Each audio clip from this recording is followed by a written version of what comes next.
کوم دی په هغه چوکۍ باندې به کینی. مسلمانانو دغه جج له پکار دادي چې ته کم څه وې کو تر مغربي تعلیم نه مجبور نو کم نس کم د الله تعالی کتاب هم لګوه د قران کریم سره هم چې کم د لګ تعلق جوړ کا چې قران کریم پایاتونه باندې قیدینن مسلمانان نه دي کافران دي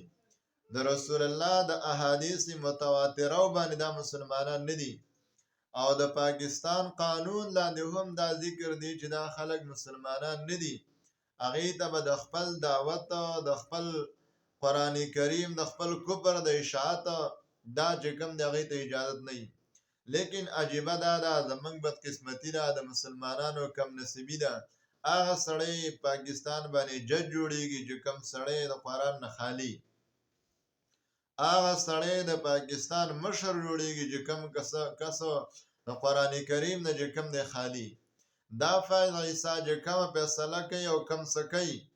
دا د خپل یو نظریه به یو خپل سوچ به د قادیانانو د پاره د يهوديانو د جنډې وړلو د پاره دا چې کم دی هغه د قسم شینه پاس کوي او قسم چې کم دی حکمونه به خلکو باندې حاوی کوي لیکن ان شاء الله تعالی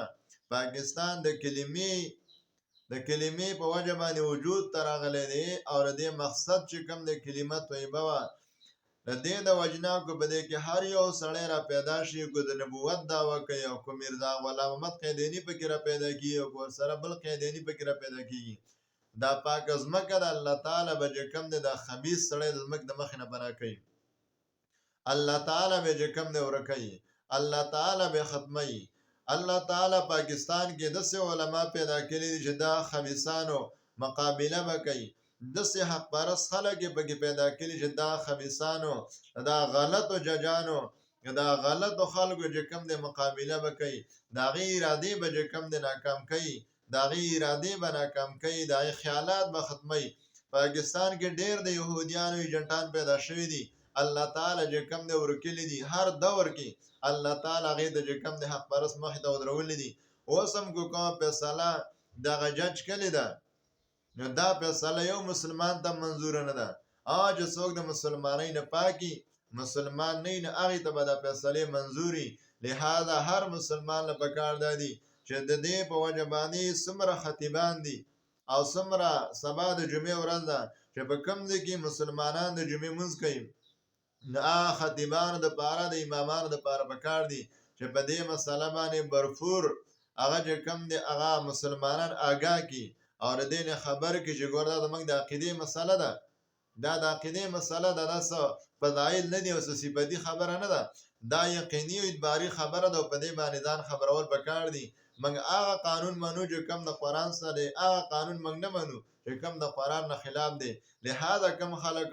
چې په سیملو کې قانون سازی کوي هغه لره پکار ده چې دلته عوامو ته غړيږي چې موږ آلته په سیملې کې تاسو له قانون سازو او بر قران نه خلاف نه او هغه د احادیث نه خلاف نه هغه د قران او د احادیث موافقي هغه له په سیملې کې आवाज پکار دی چې په سیملې کې आवाज وکي یا تاسو کم قانون جوړوي